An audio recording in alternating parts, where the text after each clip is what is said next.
Irmãos, eu gostaria que você abrisse a sua Bíblia, lá em Romanos capítulo 15, verso 13.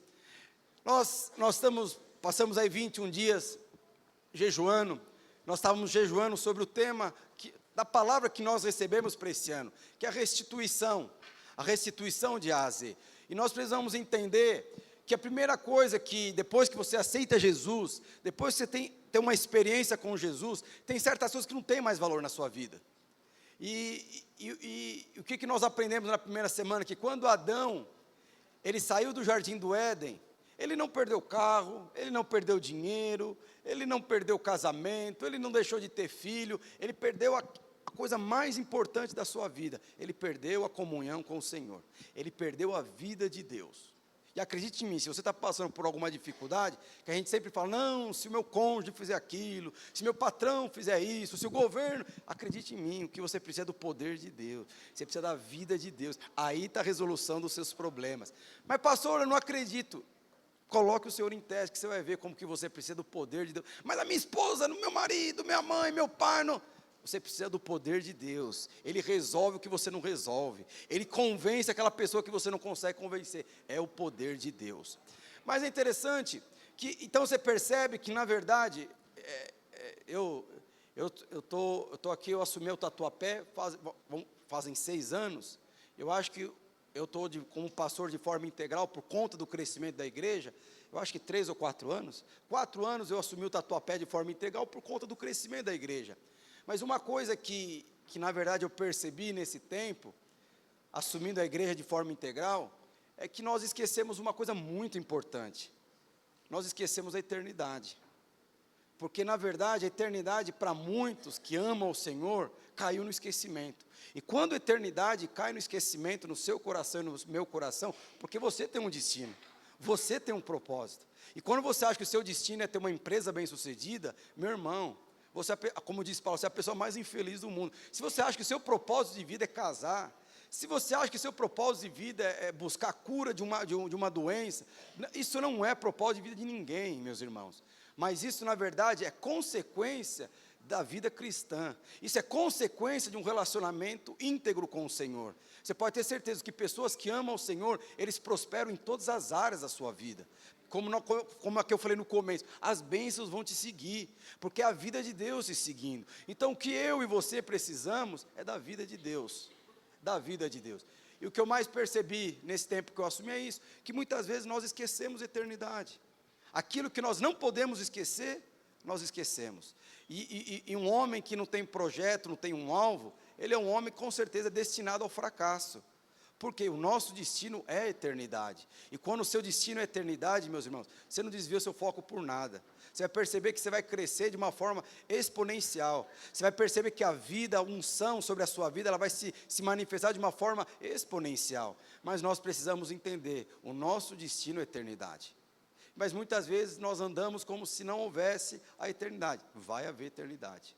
Eu gostaria que você abrisse a sua Bíblia, lá em Romanos capítulo 15. Apesar eu queria colocar um vídeo rapidamente, que esse vídeo ele traduz o que é uma pessoa que na verdade ele não esquece da eternidade. Porque muitas vezes nós colocamos o nosso foco, como eu falei para você, é bênção demais, você tem bens, família, mas isso não é o foco, isso é consequência. Isso é consequência. Quando você coloca a consequência como se fosse o propósito de Deus na sua vida, você vai caminhar para frustrar. O seu caminho, o destino da sua vida vai ser a frustração. O destino da sua vida vai ser frieza. O destino da sua vida vai ser um sentimento de vazio. Eu não sei, foi o irmão que deu aqui testemunho semana passada, e falou assim, olha, tem uma casa muito boa, tem dinheiro, mas tipo é um vazio.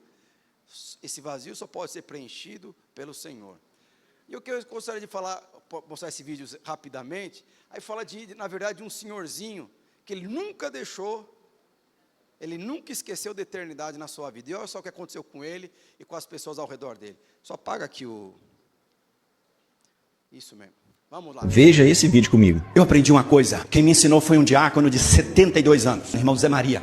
Irmãos, ele entrou na minha sala lá na igreja e ele falou assim, pastor, eu tenho uma notícia para o irmão. Eu fiz uns exames e o médico disse que eu estou com leucemia. E eu falei para ele, irmão Zé, o senhor tem ideia do que é leucemia, irmão Zé? Ele falou assim, pastor, não tem não, mas Deus está no controle. Eu falei, irmão Zé, e o médico falou o que mais? Não, ele falou para eu fazer mais uns exames e disse que eu tenho que fazer um negócio que parece umas quimioterapia, que eu tenho que ir lá ficar uma semana, depois eu volto mais vou tomar várias vezes essa tal de quimioterapia. E eu falei, o senhor tem ideia do que é quimioterapia? Ele falou, não tenho não, mas Deus está no controle. Por mais que eu tentasse mostrar para ele que a situação não era simples, ele sempre me dizia o seguinte, não se preocupe, pastor, Deus está no controle. Eu falei, vamos orar. Ele falou, fique tranquilo, Deus está no controle. O irmão Zé Maria fez os exames e tal, e foi encaminhado, e ele foi internado na Santa Casa de Misericórdia em Belo Horizonte. Ficava uma semana, acho que 5 dias lá tomando a quimioterapia, depois saía, ficava mais, parece que 21 dias. E na primeira que ele foi, eu fui lá visitá-lo no final do dia. Eu entrei naquela Santa Casa, um corredor imenso, entrei no quarto, ele estava numa enfermaria, tinha mais 2 pessoas, 2 camas naquela enfermaria, ele sentado naquela cama alta, com as pernas balançando, a Bíblia, uma Bíblia grandona, e ele com a Bíblia entre as pernas assim, lendo. Quando ele me viu, ele desceu da cama e já foi me dizendo assim, pastor, não lhe falei que Deus estava no controle, olha que bênção. Ok, aquele ali já aceitou Jesus, esse aqui vai aceitar ainda. Hoje eu fiz um culto aqui com o médico, as enfermeiras me deram 10 minutos, li a Bíblia, preguei, cantei aqui, orei com eles. Ele disse assim, não lhe falei que Deus estava no controle, olha a bênção dessa leucemia, pastor, eu nunca imaginei que eu viria para um campo missionário no andar do câncer da Santa Casa. Pastor, a maioria aqui não volta para casa, vai morrer tudo, e a última oportunidade, e Deus me trouxe, pastor, para pregar o evangelho aqui. Olha que bênção esse campo missionário. Não falei para o senhor que Deus está no controle, a bênção dessa quimioterapia, pastor, eu vou ganhar muita gente para Jesus aqui. Eu perguntei, irmão Zé, deixa eu orar pelo senhor. Ele falou, ore mesmo, pastor, ore para que Deus me dê sabedoria e que eu tenha unção do Espírito para falar aqui, ore por essas pessoas, ore para que Deus me use aqui nesse campo missionário. E eu falei assim, e a leucemia? Ele falou, fique tranquilo, Deus está no controle, eu só quero que o senhor ore para que Deus me usar aqui. E ele começou a tomar essa quimioterapia, meus irmãos, ele foi ficando fraquinho, perdeu o cabelo, ia ficando fraquinho, e ele não perdia o culto, ele ia na igreja assim, chegava na porta para me cumprimentar assim, e nas últimas ele já dizia assim, pastor, ora por mim, porque essa semana tem campo missionário, será semana de colheita na Santa Casa, Deus vai me levar de novo lá e eu vou ganhar gente para Jesus essa semana. Irmão Zé Maria chegou numa situação tão ruimzinha que a esposa dele, irmã Regina, disse para mim assim, eu perguntei para ele, aí como é que está o irmão Zé Maria? Ele falou assim, pastor, pode preparar o culto fúnebre, porque a coisa não está boa não. Meus irmãos, aquele homem foi usado de uma forma tremenda para ganhar tanta gente para Jesus. E ele dizia para mim assim, pastor, não é uma doença ou um tratamento que vai impedir que eu viva para a glória de Deus. Deus pode me botar onde for, eu vou proclamar o nome dele, glorificar o nome dele e vou viver para a glória dele. Ele pode me matar, mas eu vou esperar nele, eu vou viver para a glória dele, porque eu sei que o meu Redentor vive e ainda que ele me mate, eu esperarei nele. 7 anos, 8 anos depois eu fui embora para Brasília e o irmão Zé Maria estava lá. Não morreu da tal da quimioterapia, meus irmãos. Agora o negócio é o seguinte, a esposa dele, a irmã Regina, morreu primeiro. Olha, esposa, presta atenção, nunca peça o pastor para fazer ordem de culto fúnebre do seu esposo quando ele estiver vivo. Veja esse. Aleluia. Som. Aleluia, glória a Deus. Pode acender as luzes? Você vê, nós precisamos andar com gente assim. Você está querendo lembrar a pessoa que ela tem um problema, mas não tem problema. O que é isso? Isso nós precisamos aprender. Eu gostaria que você abrisse a sua Bíblia lá em Romanos, capítulo 15, verso 13. Eu queria falar um pouco sobre esperança. Vamos lá. Olha só o que diz.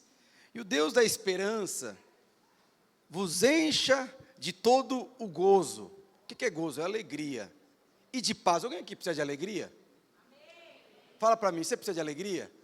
Isso tanto pobre, rico, moreno, claro, mulher, homem, todos precisam de alegria. Mas ele fala que nós precisamos encher de gozo e também de paz. Alguém aqui precisa de paz?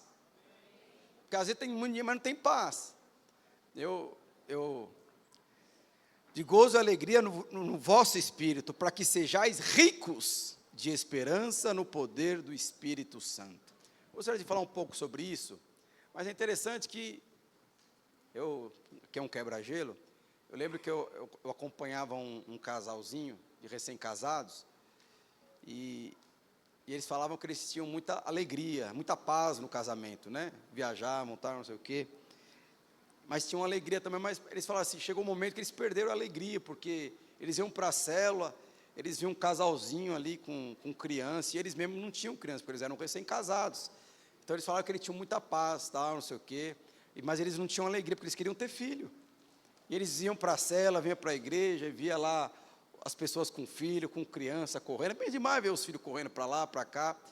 E Deus realizou o sonho dele, eles tiveram um filho. E ele falou assim, pastor, depois que o filho veio, parece que a alegria veio, a paz foi embora. Eu falei, não, pera lá, alguma coisa errada. O Senhor, ele é muito claro. Ele falou que o Deus da esperança vai encher. O que é encher, meus irmãos? O encher aqui é na questão de transbordar. Ele vai transbordar de alegria e paz no nosso coração. Você percebe que tem coisas que na verdade são muito mais importantes do que coisas palpáveis, tangíveis, sabe, coisas naturais. Mas a palavra de Deus fala que o Deus da esperança, Ele vai encher o nosso coração de paz e alegria. Mas é interessante, como que Ele vai fazer isso? Então, Ele não vai fazer isso quando você adquire um bem, quando você casa, quando você... Apesar que isso traz alegria, traz um sentimento de paz, mas Ele fala que a verdadeira alegria, a verdadeira paz, que é ao ponto de encher e transbordar a sua vida, isso vem no poder do Espírito Santo. Às vezes você pode estar ali casado, mas dentro de si você tem um vazio. Às vezes você não tem uma alegria, às vezes falta paz, sabe? Filhos de Deus não podem viver sem paz e sem alegria. E aí, o que é a esperança? Porque ele fala que esperança, na verdade, é um sentimento quando você vê possível a realização daquilo que você deseja. Então, esperança é uma expectativa de algo que você espera no Senhor. E é interessante, o que Paulo está falando aqui? Paulo está chamando o Deus da esperança. Você sabia que o Deus que você serve é o Deus da esperança? E interessante, o que é a esperança? Justamente a esperança vem da palavra esperar. Então, na verdade, quando você entende que o Deus da esperança, e é interessante que a questão aqui, você entende o processo de Deus na minha vida e na sua vida. O que tem a ver com esperar?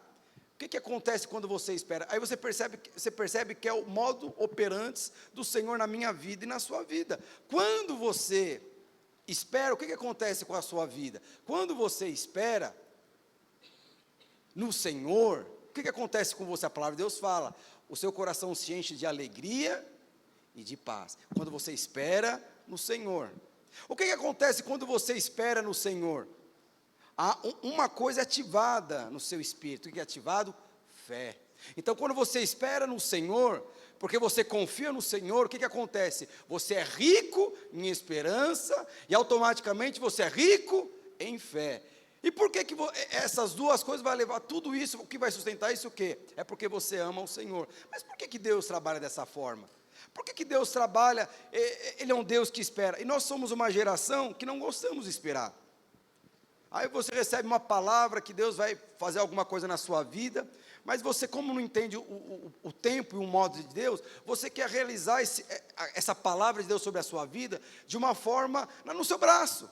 E nós somos uma geração ansiosa. Nós somos uma geração preocupada. Quantas pessoas, olha, Deus falou que eu vou comprar um carro, ele vai lá e já compra o carro, depois aquela palavra se torna uma frustração. Deus falou que eu vou casar, e a pessoa vai lá e coloca a carroça na frente dos burros, e torna, por quê? Porque ele não aprendeu a esperar. Mas é interessante que quanto mais você espera, a palavra de Deus fala, mais rico você fica em esperança. Então, existe uma riqueza que não está atribuída em coisas que você pega, está atribuída em coisas interior. Quanto mais você espera no Deus da esperança, o que vai acontecer com você? Mais rico você é no Senhor. E é interessante, mas por que, pastor, que nós precisamos esperar? Abre lá em 1 Coríntios, capítulo 13, verso 13. Ele fala que um dia nós vamos, lembra que eu falei a questão da eternidade? A palavra de Deus que um dia nós vamos para a eternidade. E o que vai permanecer? Porque a palavra de Deus, um dia isso vai passar. Um dia nós vamos, se o Senhor não voltar antes, nós vamos morrer. Um dia nós vamos para a eternidade. E a palavra de Deus fala que 3 coisas vão permanecer. Não vai permanecer o seu casamento, não vai permanecer sua conta bancária, não vai permanecer os seus filhos, não vai permanecer o sentimento por pessoas, não vai permanecer os seus alvos pessoais. 3 coisas vão permanecer. E são essas 3 coisas que Deus trabalha na minha vida e na sua vida. O que são? Agora, pois, permaneçam a fé e a esperança e o amor. Esses 3, porém, o maior destas é o amor. O que fala lá em Salmo 125? Abre lá em Salmo 125, verso 1. Fala o seguinte: os que confiam no Senhor. O que é confiar? Eu confio. Por que você confia no Senhor? Porque quanto mais você espera, mais você confia no Senhor. Porque às vezes, eu não sei se você já recebeu uma palavra, uma proposta de Deus, e parece que o que você está vivendo não bate com a palavra. Aí Deus fala assim, você vai ser um empresário muito bem sucedido, mas você não consegue ficar empregado mais de um mês. Todos os seus currículos que você manda, tudo manda você embora. A palavra de Deus fala, você vai casar com um homem de Deus, e toda vez que você entra num relacionamento, sempre dá coisa errada, é sempre coisa errada, sabe, parece que a palavra não bate com aquilo que Ele prometeu com você. Então, quanto mais você espera no Senhor, mais você é rico em esperança. Quanto mais rico em esperança no Senhor, mais você tem fé. Quanto mais fé você tem, mais você confia no Senhor. E quanto mais você não confia no Senhor, mais você ama Ele. E aí as coisas começam a fluir na sua vida. O que Ele fala? Os que confiam no Senhor são como os montes de Sião, que não se abalam e permanecem firmes para sempre. Volta ao verso 2. Ele explica esse versículo. Como ao redor de Jerusalém estão os montes, assim é o Senhor em derredor do seu povo, em derredor do seu povo, desde agora e para sempre. O que Ele está falando? Que aqueles que confiam no Senhor, aqueles que esperam no Senhor, não são abalados. Pastor, mas por que eu sou abalado? Porque você não espera no Senhor. O que é esperar no Senhor? Porque olha o exemplo que ele dá, existe, o povo é como o monte de Sião, existe o monte de Sião, e ao redor do monte de Sião existem vários montes. Então, para você chegar no monte de Sião, você deveria passar por esses montes. Aí o Senhor está falando, é assim que eu sou com você. Para alguém afetar você, vai ter que passar por mim. E antes de passar por mim, vai ter que chegar em você. Existe alguém que consegue passar por mim? Não existe. Por isso que ele fala, aqueles que confiam no Senhor, são como os montes de Sião, não se abalam. E por que muitas vezes nós nos abalamos? Porque nós não esperamos no Senhor. E o que o Senhor precisa então restituir na minha vida e na sua vida? Esperança. Por que Ele precisa restituir a minha esperança? Porque é isso que nós vamos levar para a eternidade. Se você não consegue esperar no Senhor aqui, nesse tempo terreno, você não vai conseguir esperar na eternidade. Se você não consegue desenvolver a sua fé aqui, você não vai conseguir desenvolver a sua fé lá na eternidade. Se você não consegue amar o Senhor aqui, não é na eternidade que você vai amar o Senhor, mas o Senhor falou que quando nós formos, que tudo vai passar, 3 coisas vão permanecer: a fé, a esperança e o amor. E o que nós precisamos ser ricos? Nós vamos ser ricos na fé, na esperança e no amor. Mas eu gostaria de falar dessa esperança, porque o que Paulo está falando aqui? O Deus é esperança. Em outras palavras, qual que é o sinal de que Deus está nisso? Quanto mais você espera, mais seu coração se enche de alegria e de paz. Por quê? Porque eu sei que Ele está trabalhando em prol ao meu favor. Mas, pastor, as coisas parecem que não acontecem. O que a palavra de Deus fala lá em Romanos? Que tudo coopera para aqueles que amam a Deus. Mas eu gostaria de falar aqui rapidamente de uma história de uma mulher que tem muito a ver com essa questão de esperança, porque aqui, eu não sei se você sabe, o poder de Deus na minha vida e na sua vida é um poder ilimitado. O que precisa acontecer na minha vida e na sua vida nos próximos meses, que nós aprendemos nessa questão da restituição, é que, na verdade, você precisa conhecer o Deus que você serve. E quando você conhece o Deus que você serve, você também precisa saber quem você é em Cristo Jesus. Qual que é a grande dificuldade que nós temos no nosso meio? Primeiro, que nós somos ignorantes em relação à nossa identidade. Nós não sabemos quem nós somos em Cristo Jesus. Nós não sabemos o que podemos pedir em Cristo Jesus. Nós não sabemos, nós somos ignorantes no que tange a autoridade que nós temos em Cristo Jesus. E também somos ignorantes em relação ao conhecimento de Deus.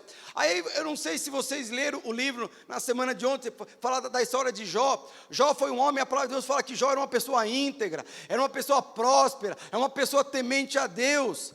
E a palavra de Deus fala que ele perdeu tudo que tinha. Mas Jó era uma pessoa temente a Deus, mas ele perdeu tudo. E é interessante que você for ver na história de Jó, chega uma hora que Jó ele fala assim, eu fui injustiçado, eu não deveria perder tudo que eu perdi, eu sou uma pessoa eu sou temente a Deus, eu amo a Deus, eu sou íntegro, eu sou justo, eu nunca roubei ninguém, mas mesmo assim ele perdeu tudo. Mas a palavra de Deus fala que depois os amigos começaram a falar, você pecou, tem pecado aí, confessa seus pecados. Você percebe que tanto Jó como os amigos que falavam que ele tinha um pecado, não conheciam a Deus, falaram coisas que não tinham nada a ver, na verdade Deus não estava sendo injusto com Jó, não era Deus que tinha mandado tudo aquilo ali, e também Jó não tinha pecado, e é interessante que chega uma situação que Deus começa a fazer perguntas para Jó, aí Jó não conseguiu responder nenhuma pergunta, e no final, depois das perguntas lá, o que acontece com Jó? Ele falava assim, realmente, eu não conheço o Senhor. Aí, com as perguntas que Deus começou a fazer para Jó, ele falou assim, aí vem aquele versículo, eu conhecia o Senhor de ouvir falar, hoje os meus olhos veem ao Senhor. Então, meus irmãos, sabe, que o seu coração se encha de expectativa, de você conhecer o Deus que você serve. Quando você conhece a grandeza, o amor, o propósito, o destino, a história que Ele já destinou para você, quando você conhece a autoridade que você tem, o poder que emana nas suas mãos, e como eu falei para você, o poder de Deus ele já foi liberado de forma ilimitada sobre as nossas vidas. Mas pastor, por que esse poder não flui na minha vida? O poder de Deus não flui na minha vida, ou na minha e na sua vida muitas vezes, porque nós limitamos esse poder. Quando que nós limitamos? Quando nós não esperamos. O Senhor fala, fique tranquilo, na hora certa eu vou trazer a provisão. Aí você fica desesperado, e em vez de buscar o Senhor, você vai buscar ajuda. Em vez de buscar o Senhor, você vai buscar a resolução dos seus problemas. Mas muitas vezes nós limitamos o poder de Deus nas nossas vidas, simplesmente porque nós não esperamos nele.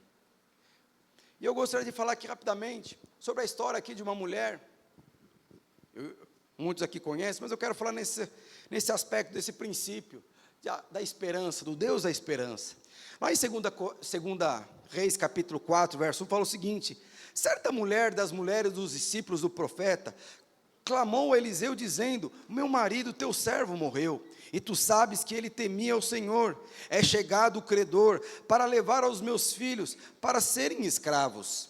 Eliseu lhe perguntou, o que hei de fazer? Dize-me o que tens em casa. Ela respondeu, tua serva não tem nada em casa, senão uma botija de azeite. São poucas, então, entre e feche a porta sobre os teus filhos, e deite o azeite em todas as vasilhas, põe à parte o que estiver cheia. Partiu, pois, dele, e fechou a porta sobre si e sobre os seus filhos. Esses lhe chegavam as vasilhas, ela enchia.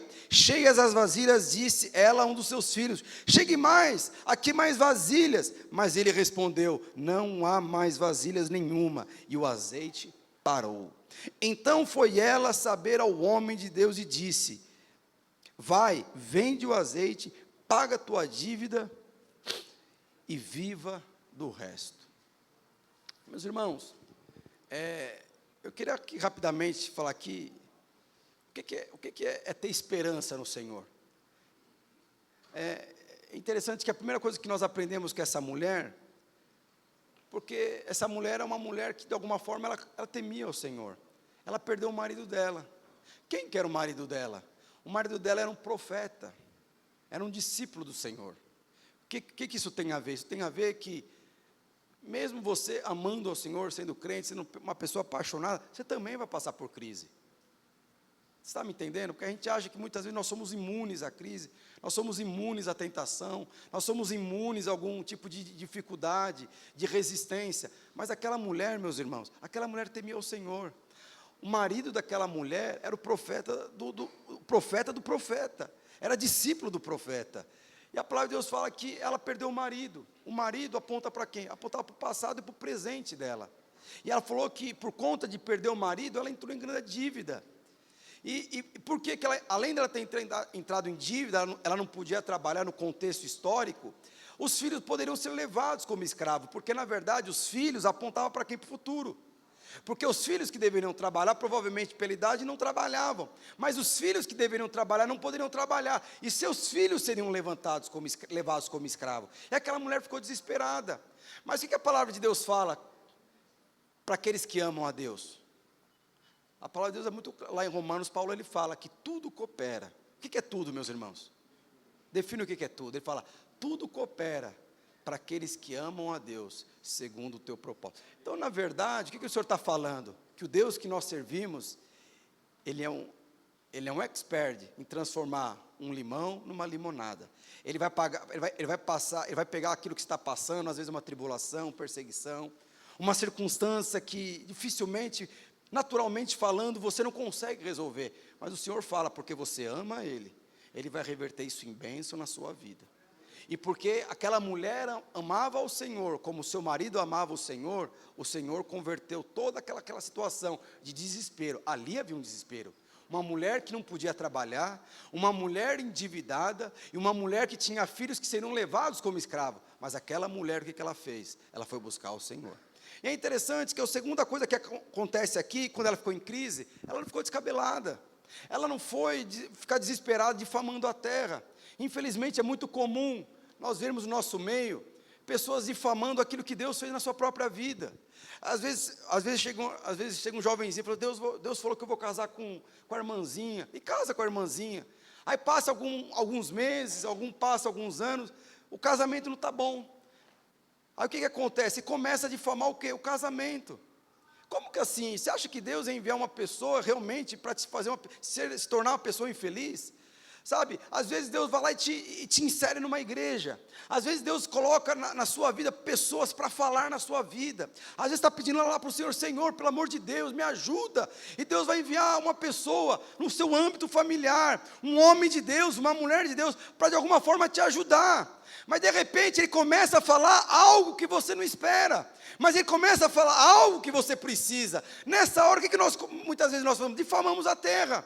E quando você murmura sobre algo que Deus fez, Deus liberou, é o escape, é aquilo que você precisa, você pode ter certeza, quando há murmuração, a provisão para de vir. Então, aquela mulher, ela não reclamou da situação que ela estava passando. Ela não reclamou, o Senhor levou meu marido, olha só como eu estou sendo injusta, olha a célula que você me deu, olha o que eu estou passando, eu dizimei, depois eu comecei a dizimar, olha como está a minha vida financeira, depois que eu casei, ela não difamou. Meus irmãos, aquela mulher, você até entenderia o argumento dela, mas em nenhum momento ela difamou a terra. Em nenhum momento ela difamou algo que um dia saiu da boca dela. Foi Deus que me deu.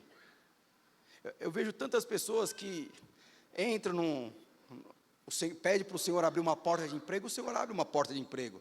Mas passa um tempo, aquela empresa não cabe mais você. Mas em vez de você falar, Senhor, abre outra porta. O que ela fala? Esse povo injusto, essa empresa que não me merece, essa empresa que não sei o quê, ele começa a difamar. E Deus não abre uma porta, Deus não vai abrir uma porta para você, fechando uma através da difamação e da murmuração. E você pode ter certeza, muitas vezes uma porta fechada na sua vida é uma porta de Deus. Ok? Então tudo que Deus faz, Ele faz. Então às vezes a porta fechada é de Deus também na sua vida. Mas não murmure, não difame aquilo que o Senhor está usando como instrumento para largar, para usar. Em outras palavras, lembra que eu falei para você desde o começo? Qual que é o objetivo de tudo isso? É que você conheça o Deus da esperança. Porque se o Senhor quer que você seja rico, Ele quer que você seja rico em esperança. Porque quando você espera nele, a sua fé é fortalecida. Quando a sua fé é fortalecida, você confia mais em Deus. E por que você confia mais em Deus? Porque você ama nele. Porque no final, o que precisa? Fé, esperança e amor.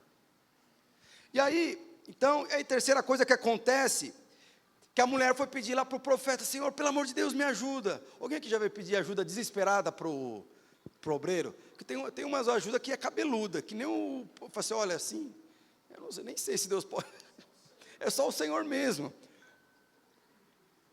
Eu estava falando com o Mateus, né? O Mateus estava compartilhando do encontro, ele estava falando que teve uma pessoa que veio procurar ele, e assim, aí nessa hora eu falei assim, Mateus, está acontecendo? Ele falou uma situação assim que, naturalmente falando, a pessoa não pode nem se envolver, porque, sim, ele olhou para mim, deu risada para o cara e falou assim, mano, vamos orar. Aí o Mateus vai falar para mim, eu vou orar também, porque eu também não. Então tem certas coisas, meus irmãos, que é só Deus que move. Mas é interessante, quando você espera Deus mover, você está esperando nele. E quando você espera nele, você está sendo rico. Então você percebe que não tem nada a ver com coisas materiais. Coisas materiais, na verdade, é uma consequência da sua vida cristã. E outra coisa que essa mulher, então, você entendeu, quando ela foi pedir para o marido ajuda, a ajuda estava dentro de casa. O que ela precisava para resolver os problemas estava dentro de casa. O que o profeta falou? O profeta falou o seguinte, onde que tem a botija? O que você tem em casa? Ele falou assim, eu só tenho uma botija uma botija e pouco azeite. Meus irmãos, o que é uma botija? Uma botija de azeite. Alguém já comprou azeite galo? Você sabe quanto custa um azeite galo hoje? Mas se você tomar um azeite galo com uma xícara de café, você é próspero. É ostentação, né? 2 xícaras, então, é ostentação. E o ovo? Com ovo, então, o ovo mexido é ostentação. Se fritar um ovo com azeite, então, é ostentação. Mas amém, aqui, presta bem atenção. Mas é interessante que o profeta falou assim, o que eu tenho aqui? Eu só tenho uma botija de azeite. Você percebe que, na verdade, essa botija aponta para quê? Essa botija aponta para a pessoa do Espírito Santo. Então, na verdade, o que você precisa para o milagre na sua vida, está dentro da sua casa também, está dentro de você. Essa botija é a pessoa do Espírito Santo na sua vida. O problema é que aquela botija, ela sempre foi usada para uso comum. Ela usava aquela botija para fritar um ovo, ela usava aquela botija ali para fazer algum tipo de pão, mas o Senhor falou, agora você vai usar de forma diferente. Essa botija, daí ele falou assim, você vai pegar vasilhas, e muitas vasilhas, e vasilhas vazias. Deixa eu te falar uma coisa para você, aí você começa a entender o poder de Deus. A vasilha, no contexto histórico, era mais ou menos desse tamanho. Esse era o tamanho de uma vasilha. E qual que era o tamanho, da botija? Esse era o tamanho de uma botija. E qual que era o tamanho das vasilhas? Era desse tamanho. Desse tamanho aqui eram as vasilhas que a mulher tinha que pegar. E ela tinha uma botija desse tamanho. O que a mulher fez? Ela creu. Se existe uma pessoa que você pode crer, mesmo em situação impossível, você pode crer que o negócio vai acontecer. Porque o poder não vai ser liberado de você, o poder vai ser liberado da botija. Mas você percebe que a botija é muito menor do que a vasilha. E agora, se eu for comparar em várias vasilhas, meus irmãos, essa vasilha se perde. É assim a presença de Deus dentro da sua vida. Às vezes a presença de Deus, ela está lá, ela só não se manifestou ainda. A presença de Deus só está lá, é que você não abriu a boca e exercitou a fé, e não desfrutou da esperança, e o amor de Deus não está se manifestando. Mas quando essas 3 coisas acontecerem, essa botija vai se manifestar. Aquilo que é pequeno, parece que é ineficaz, e é interessante que essa botija aponta para você e aponta para mim. Essas vasilhas apontam para as nossas dificuldades, aponta para as nossas lutas, aponta muitas vezes para os nossos sonhos. O que é isso, pastor? Que muitas vezes as nossas botijas, na verdade, elas são inferiores aos nossos sonhos. Muitas vezes a nossa botija é inferior, parece que na verdade as dificuldades são muito maiores do que as nossas botijas, e muitas vezes mas o poder de Deus, ele vai se manifestar num lugar que através dos improváveis. Aí o que o Senhor falou? Você vai pegar vasilhas vazias, você vai chegar e entrar dentro da sua casa, fechar a porta juntamente com os seus filhos, e você vai deitar o azeite nessas vasilhas. O que aquela mulher fez? Aquela mulher teve fé. Quando você fala, vai para o encontro, agora faz o curso de maturidade no Espírito, agora faz o CTL, agora faz o curso de casais, vai para a célula, ora, está difícil, vai orar, vai buscar o Senhor. Aquela mulher falou, que ela catou, ela pegou o azeite e fez exatamente o que a mulher falou, deite o azeite na vasilha. Aí começou a deitar o azeite na vasilha. Foi enchendo, e ela foi enchendo as vasilhas que o filho foi trazendo, e aí foi enchendo os filhos que ela foi trazendo. Aí você imagina o desespero, porque é só filme de Hollywood, ela está deitando aqui a água aqui, mas ela começa a perceber, só tem mais uma vasilha. Juninho, vai logo, pega logo. E a palavra de Deus fala que na última vasilha, o azeite se acabou. Mas o azeite se acabou por quê? Porque não havia mais vasilhas.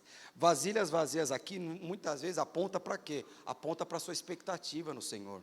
Muitas vezes nós não conseguimos trazer muitas vasilhas para o Senhor preencher, que muitas vezes tem a ver com as áreas das nossas vidas, é que muitas vezes nós não somos ricos no Deus da esperança, que quanto mais esperança você tem, mais coisas você vai ter para derramar o óleo de Deus. E o óleo não foi liberado mais, não é porque não tinha óleo, é porque na verdade aquela mulher ela não tinha a esperança, ela não tinha mais esperança, ela não tinha tanta expectativa em relação à unção que poderia fluir através da vida dela. Mas aquela mulher, ela simplesmente fez o que o profeta falou, ela deitou azeite em todas aquelas vasilhas. E diferente de muitas pessoas, que é o que mais que eu fico admirado com aquela mulher, Deus ouviu a oração dela.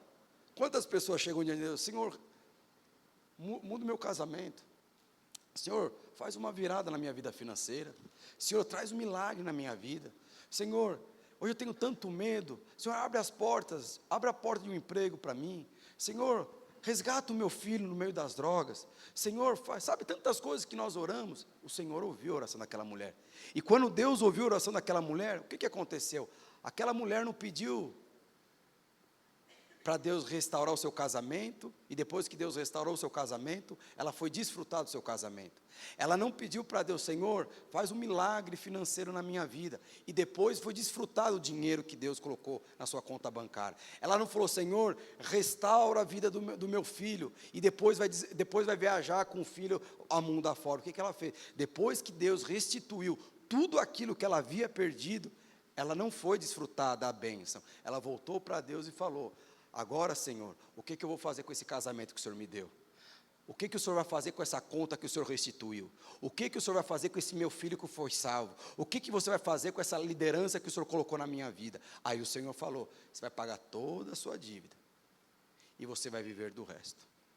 Esse é o poder de Deus na minha vida e na sua vida. Ele tem o poder de resolver todos os seus problemas, e você consegue viver com o resto da sua vida. O que Deus precisa restaurar na minha vida então? É faculdade? É dinheiro? É casamento? Meus irmãos, isso é consequência de um relacionamento que você precisa ter com o Senhor. Quanto mais você espera no Senhor, mais fé, mais alegria, mais paz o seu coração é cheio.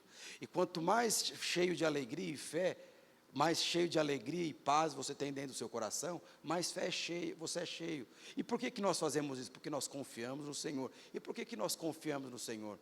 Porque nós amamos Ele. Porque no final, só 3 coisas que vão permanecer: a fé, a esperança e o amor. E o que nós precisamos ser ricos? Na esperança. Como Paulo falou, que o seu coração de vocês encham de paz e alegria, e que vocês venham ser rico na esperança, no poder do Espírito Santo. Quem que faz isso, meus irmãos? É o azeite. Você é a botija. E essa botija, às vezes, pode ser muito pequena, se comparado com o tamanho do seu problema.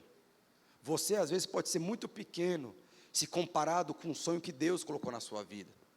O seu problema familiar, às vezes, ele é muito pequeno, se comparado com o tamanho da sua botija, que é a sua vida pessoal. Mas a palavra de Deus fala que dentro dessa botija que é você, que às vezes é menor do que o problema, é menor do que o sonho, naturalmente falando, mas quando você confia no Senhor, dentro dessa botija, um milagre de Deus vai prosperar. Deus não vai usar outras pessoas para fazer na sua vida. Deus vai usar você para fazer um milagre na sua vida. Deus não precisa mandar terceiros para falar na sua vida. Deus vai falar pessoalmente na sua vida. Eu vou resolver os seus problemas, e você vai, com essa unção, você vai ver o resto da sua vida. Esse é o Deus que nós servimos. Esse é o Deus da esperança. Eu gostaria que o pessoal do louvor subisse.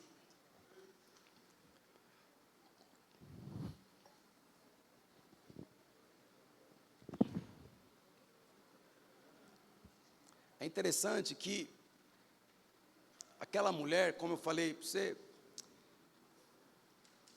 ela tinha uma botija, e ela usava aquilo ali para uso comum. Qual que era o uso comum? Eu vou usar aquela botija para fritar um ovo, eu vou usar aquela botija para fazer um pão, para molhar no pão e comer o pão. E assim é você. Você, às vezes, você pede para Deus para te abençoar, para você ganhar muito dinheiro, e você ganha muito dinheiro. Vai fazer o que com esse dinheiro? Vai gastar com os seus prazeres momentâneos ou prazeres transitórios. Aí você pede para Deus, Senhor, manda varoa, manda o varão. E Ele manda varoa e manda o varão. Aí você não sabe o que vai fazer com o varão e com a varoa. Senhor, abre as portas. Ele abre as portas. Mas depois que você entra por dentro dessas portas, você não sabe o que faz lá dentro. Por quê? Porque de alguma forma você está usando o poder de Deus como se fosse algo natural. Aquela mulher, ela percebeu, de alguma forma, que a vida dela se tornou algo sobrenatural. Se você fosse perguntar para ela, se ela fosse viva hoje, ela fosse perguntar, me explica aí, o que aconteceu? O que ela vai falar? Eu não tenho explicação, é algo sobrenatural. E é interessante que o modo de viver de um homem que ama a Deus, que espera no Senhor, e ele não é abalado por nada, a forma de nós vivermos, homens e mulheres de Deus, é a forma de Deus, é a forma sobrenatural. A normalidade de um cristão é viver de forma natural, de forma sobrenatural. E eu e você devemos buscar isso. Eu gostaria que ele se levantasse.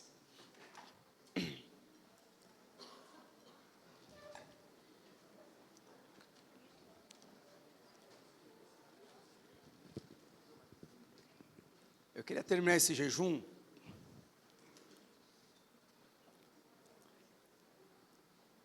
exercitando aquilo que Paulo falou, que Deus da esperança vai encher o seu coração do quê? De paz e alegria. Mas pastor, como que ele vai fazer isso? Pelo poder do Espírito Santo. Se um dia você aceitou a Jesus, você tem uma fonte de alegria dentro de você. Você tem uma fonte de paz dentro de você. Para de querer ficar olhando para as pessoas ao seu redor, que ninguém tem o poder de fazer você feliz. Ninguém tem o poder de trazer paz na sua vida. Nem pessoa, nem circunstância. Mas a palavra de Deus fala que Ele enviou o seu Filho para morrer por mim e por você. E depois enviou o Espírito Santo para que esse Espírito habitasse em você. E esse Espírito é fonte de alegria e paz. Eu quero terminar esse jejum pedindo mais alegria e mais paz no Senhor. Quem que vai resolver os seus problemas?